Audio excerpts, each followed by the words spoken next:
मेरे प्यारे बच्चों नमस्कार, बहुत बहुत स्वागत है आपका अपने YouTube channel English spoken Gurukul में। तो मेरे प्यारे बच्चों, जैसा कि प्रोनाउन की सीरीज चल रही थी, तो आज आपका रिफ्लेक्सिव प्रोनाउन आया है। ठीक है, तो देखिए रिफ्लेक्सिव प्रोनाउन अपने शब्दों से ही अपनी महत्ता को बताता है, अपनी इंपॉर्टेंस को वो पहले ही बता दे रहा है कि मैं कौन हूँ। ठीक, जैसे मान लीजिए कि रिफ्लेक्ट सही तो बना है ना, रिफ्लेक्सिव यानी कि रिफ्लेक्ट वो कर रहा है किस चीज को, खुद को ही वो क्या कर रहा है, रिफ्लेक्ट।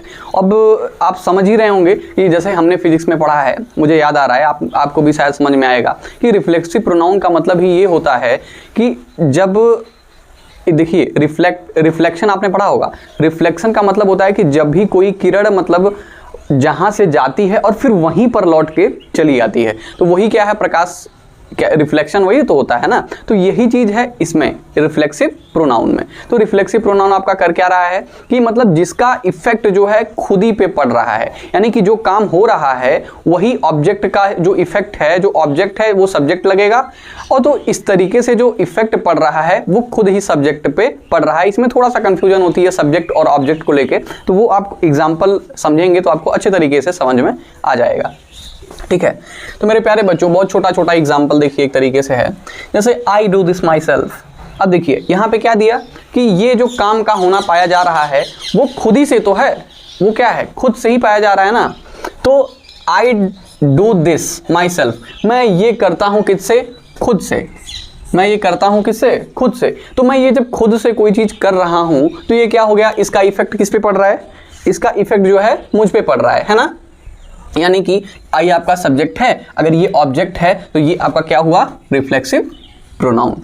इसमें देखिए कोई भी चीज होता है, जैसे आई की इंग्लिश माई, मेरे पिछले वीडियो में आप जाके देखिएगा, जैसे मैंने जो सब्जेक्ट और ऑब्जेक्ट थे उसको अच्छे तरीके से बताया था, और मैंने अपने के लिए खुद की इंग्लिश, ठीक है, जैसे एक तरीके से आई का माई हो जाता है ना, तो आई का यहाँ पे सेल्फ लगा के हम जोड़ लिए प्रोनाउन बनाने के लिए। योर है तो यू के बाद अपने की इंग्लिश योर होती है तो उसको सेल्फ लगा के जोड़ लिए, तो ये निजवाचक सर्वनाम होता है ना। आइए जैसे यू विल गो, तुम जाओगे, कैसे, खुद से, तुम खुद से जाओगे, तो ये क्या हुआ, योर सेल्फ आपका क्या है, निजवाचक सर्वनाम है। इसमें कोई डाउट मतलब होना ही नहीं है, कोई डाउट ही नहीं करना है, क्योंकि ये बहुत ही सिंपल सा है। इसमें ये नहीं कि मतलब इस तरीके से बहुत छोटी छोटी बारीकियां हैं। इसमें देखिए मेरे प्यारे बच्चों कोई बारीकियां नहीं दी हैं।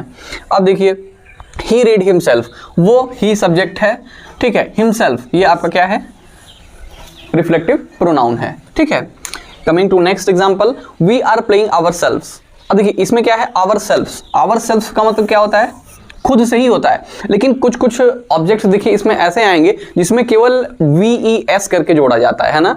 जैसे देखिए OWERSEL VES, ourselves, ourselves, ठीक है, ये सेल्फ हो गया, ठीक, LF करके जोड़ दिया गया, लेकिन यहाँ VES करके जोड़ा जाता है। कुछ कुछ ऐसे होते हैं, तो चुनिंदा आप एग्जाम्पल समझेंगे तो आपको अच्छे तरीके से समझ में आ जाएगा। जैसे नाइफ्स है तो उसका सीधे ES लगा के ऐड नहीं कर लेते, है ना, तो VES लगाते हैं। तो इस तरीके से समझने का प्रयास करिए। जैसे दे इंजर्ड, वो खुद से क्या हुए, घायल हुए, देयर सेल्फ, यानी कि वो क्या हुए, खुद से घायल हुए, देयर सेल्फ, वो खुद से ही घायल हो गए, यानी कि जो कार्य का इफेक्ट है वो खुद पर ही आ रहा है। तो ये क्या है, एक तरीके से आपका रिफ्लेक्शन ही तो है, तो इसीलिए हम इसे कहते हैं रिफ्लेक्टिव प्रोनाउन।